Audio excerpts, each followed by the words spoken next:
تو صرف دنیا کی لائن سے ہی انسان میں تکبر پیدا ہو گیا تو یہ تکبر صرف تکبر نہیں ہے، بلکہ اگر دین کی لائن سے تکبر آ گیا، اعمال کی لائن سے تکبر آ گیا، نماز پڑھ رہا ہے، اس کے دل میں آ گیا میں تو نمازی ہوں، فلاں بے نمازی ہے، یہ تکبر ہے۔ روزہ رکھ رہا ہے، کہ میں روزہ رکھ رہا ہوں، فلاں روزہ نہیں رکھ رہا، میں تو روزے اس سے فلاں سے افضل ہوں، یہ روزے کا تکبر ہے۔ تلاوت کر رہا ہے، کہہ رہا ہے کہ میں تو تلاوت کر رہا ہوں، فلاں تلاوت نہیں کر رہا، میں فلاں سے افضل ہوں، یہ تلاوت کا تکبر ہے۔ صدقہ دے رہا ہے، دل میں یہ بات آ گئی کہ فلاں صدقہ نہیں دے رہا، میں صدقہ دے رہا ہوں، میں فلاں سے افضل ہوں، یہ صدقے کا تکبر ہے۔ میرے بھائیوں، جس طرح دنیا کی چیزوں پر تکبر ہوتا ہے، اسی طرح شیطان انسان کو نیکیوں کے تکبر میں بھی مبتلا کر دیتا ہے، اور اس کا مقصد یہی ہے کہ جو اس نے نیکیاں کی ہیں، اپنے اس برے جذبے کی وجہ سے اس کی ساری نیکیاں ضائع اور برباد ہو جائیں۔ وہ کامیاب ہوتا ہوا نہیں دیکھنا چاہتا، وہ نہیں چاہتا کہ انسان نے جو اعمال کیے یہ اعمال لے کر قیامت کے دن اللہ کی بارگاہ میں پہنچ جائے، وہاں پہنچنے سے پہلے پہلے دنیا ہی کے اندر اس کے عمل ضائع کروا دیے جائیں۔ اس لیے قرآن نے کہا من جاء بالحسنہ، قرآن کہتا ہے جو قیامت کے دن نیکی لے کر پہنچے گا ادھر۔ کیا مطلب لے کر پہنچے گا؟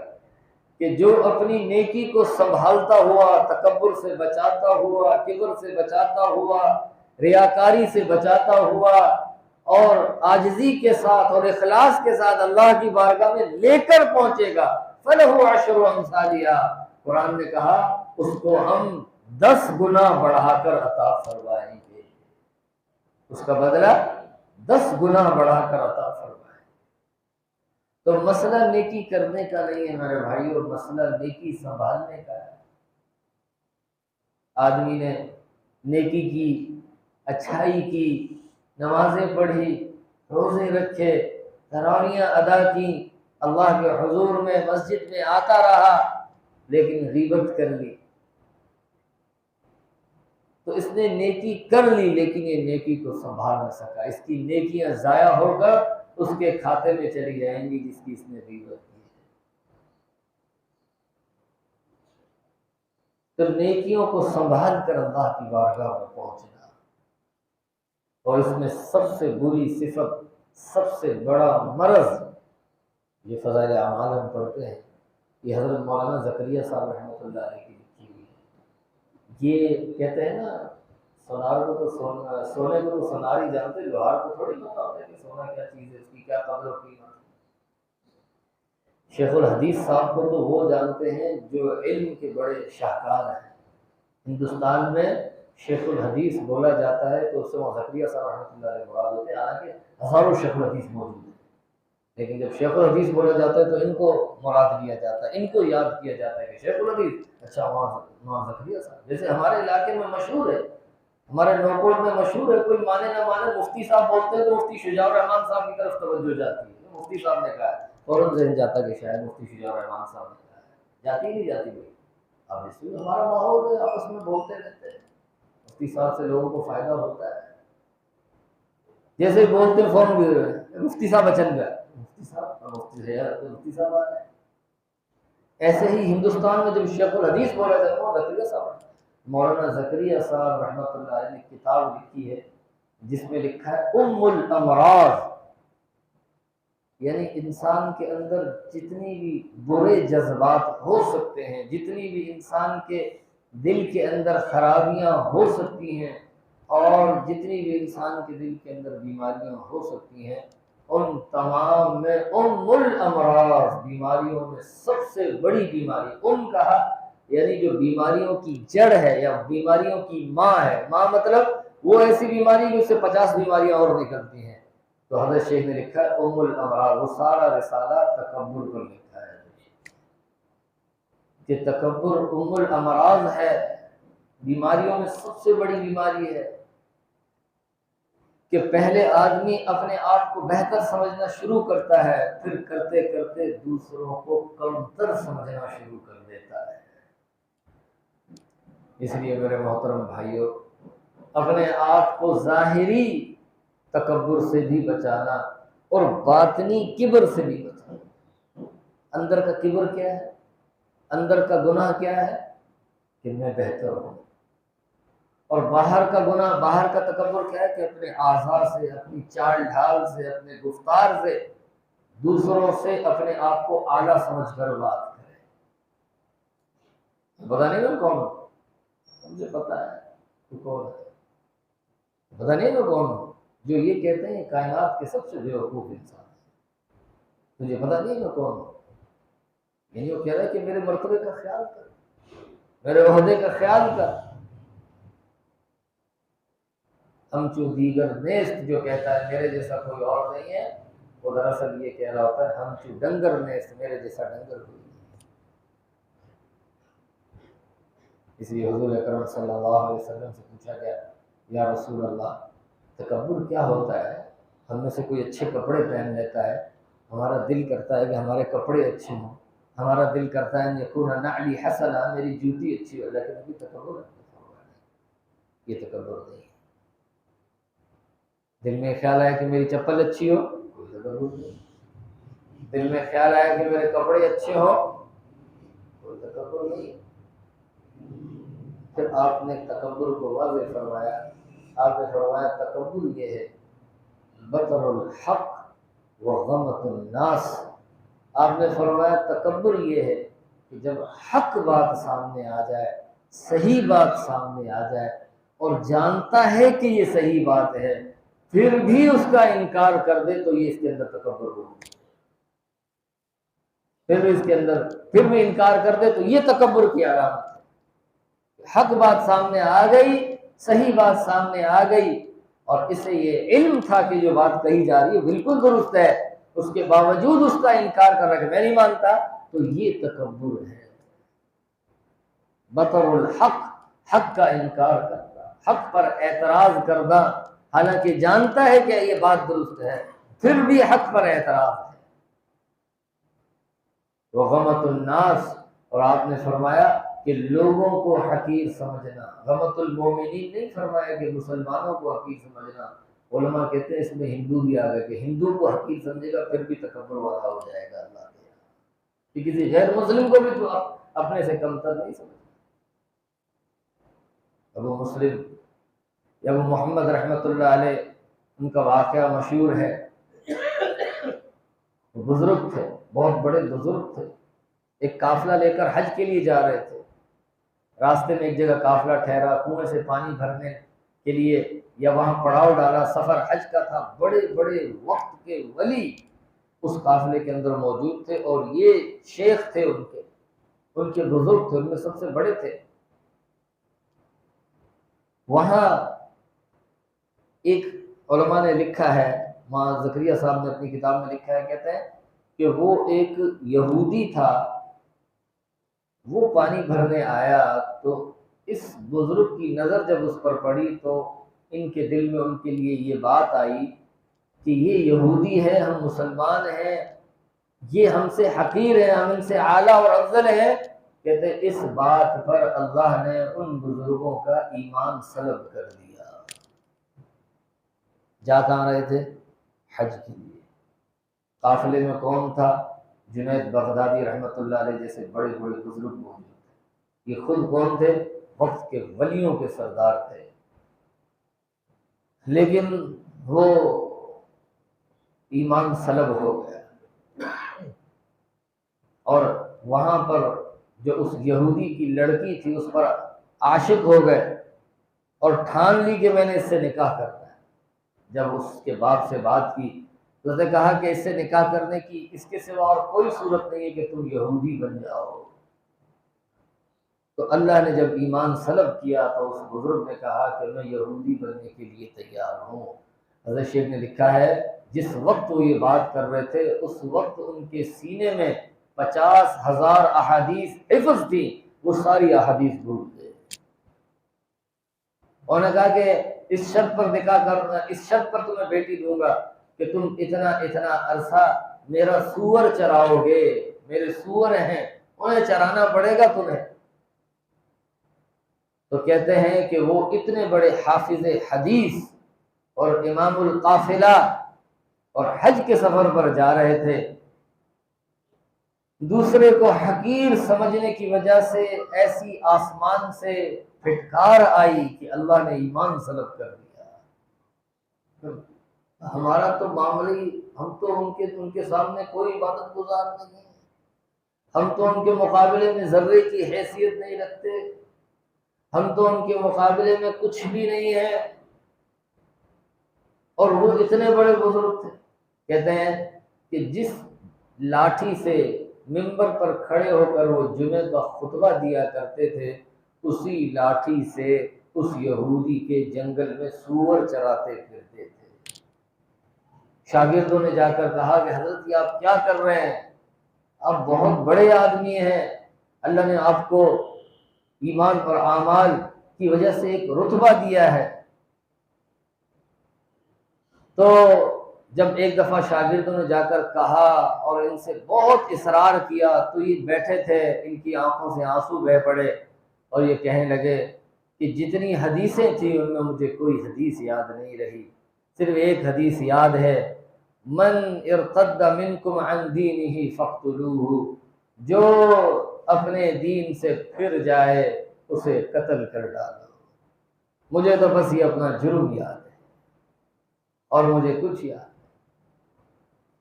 تکبر اتنی بڑی بیماری ہے کہ انسان کو اوپر سے نیچے لا کر پھینکتی ہے۔ سانپ سیڑھی کا کھیل ہوتا ہے نا، لوڈو میں کھیلتے تھے پہلے بچپن میں، تو وہ گوٹی جب سانپ کے منہ پہ آ جاتی ہے نا تو سیدھا جتنی سیڑھیاں چڑھ کے پہنچا ہوا ہوتا ہے وہ نیچے آ کے اس کو پہنچ کر چھوڑتی ہے۔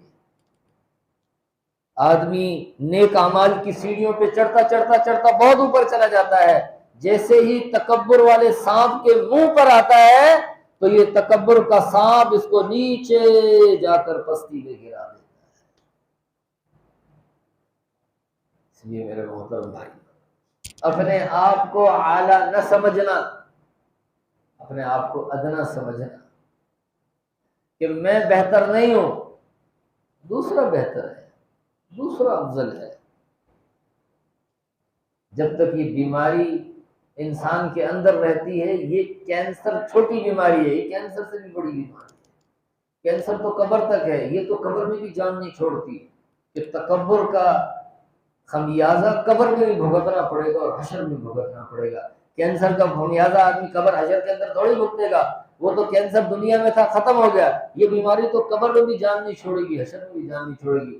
جہنم کے پانی اور جہنم کی خون اور پیپ سے اس کا آپریشن کیا جائے گا اور اس تکبر کے گرد و غبار کو وہاں پر صاف کیا جائے گا۔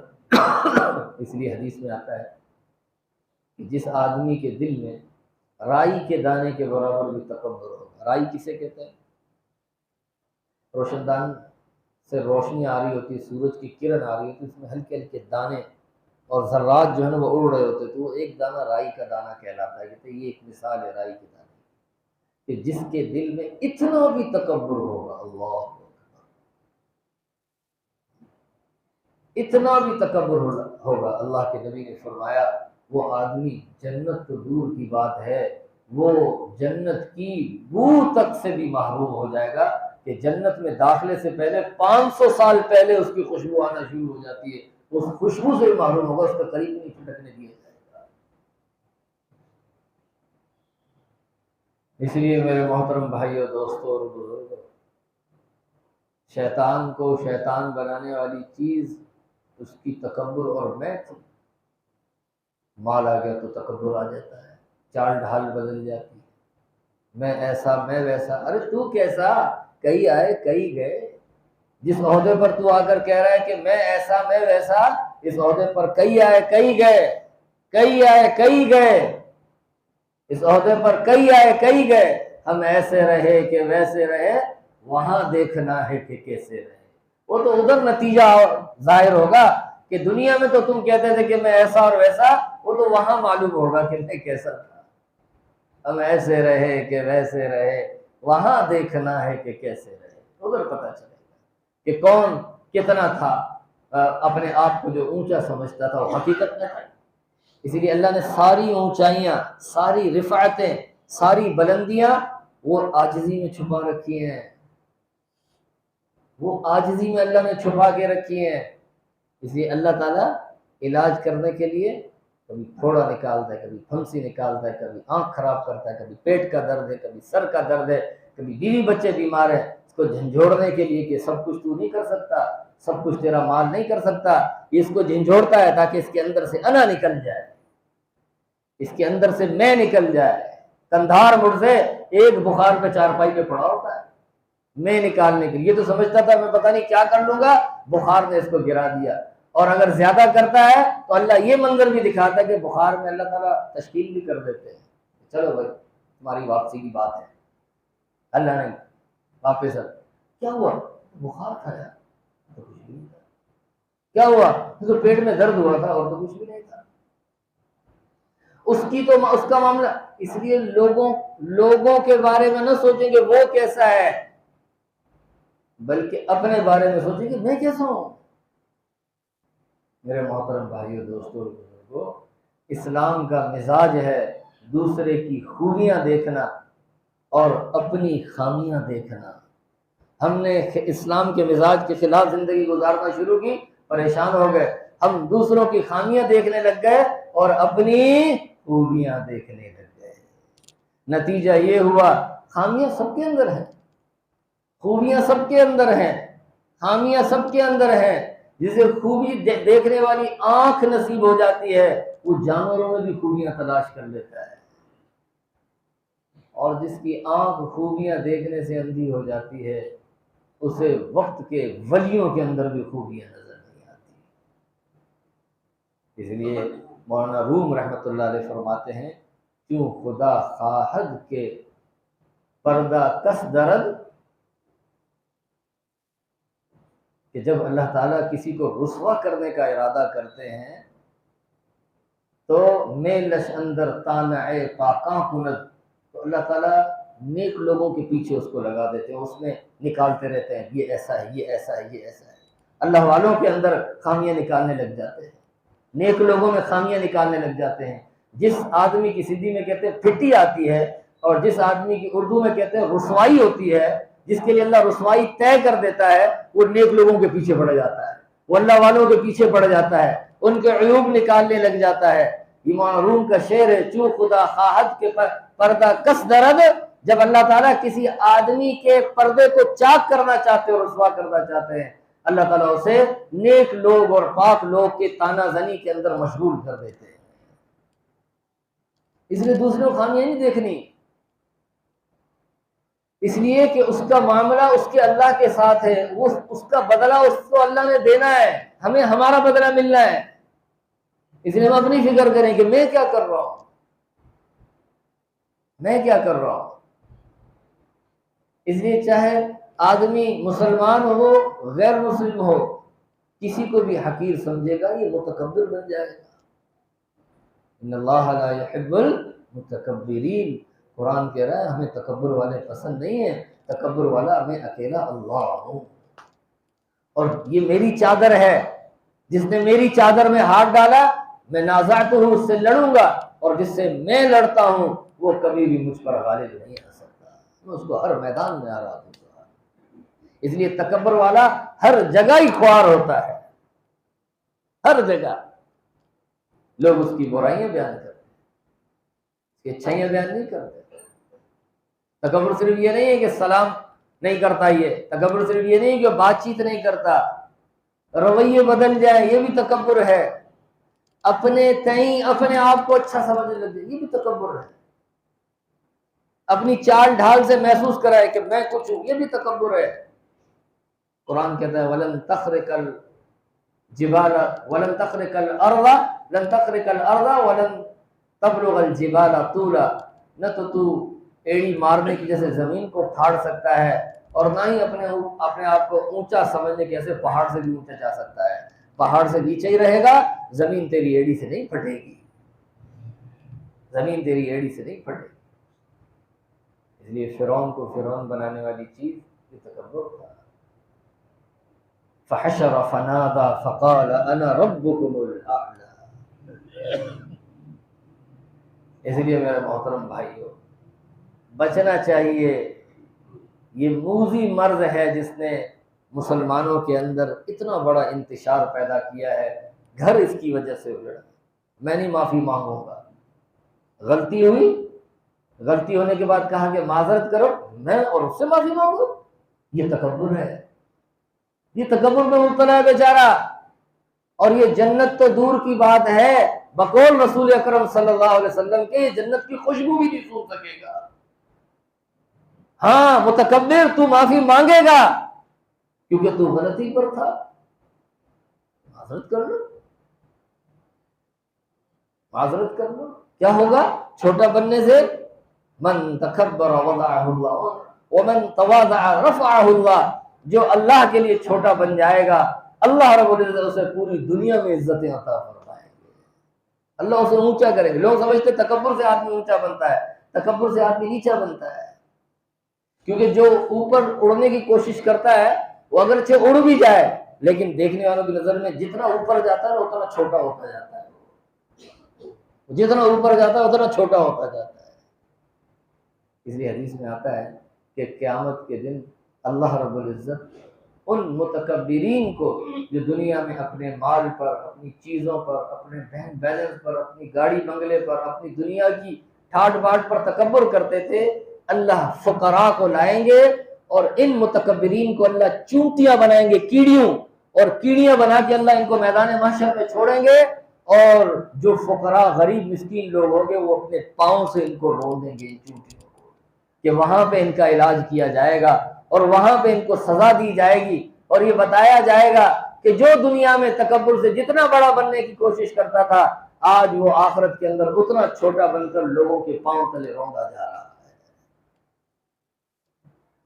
اس لیے میرے محترم بھائیو, دوستو اور بزرگوں, اللہ تبارک و تعالیٰ یہ موذی مرض ہے, اس سے ہمیں موت سے پہلے پہلے چھٹکارے کی توفیق عطا فرمائے.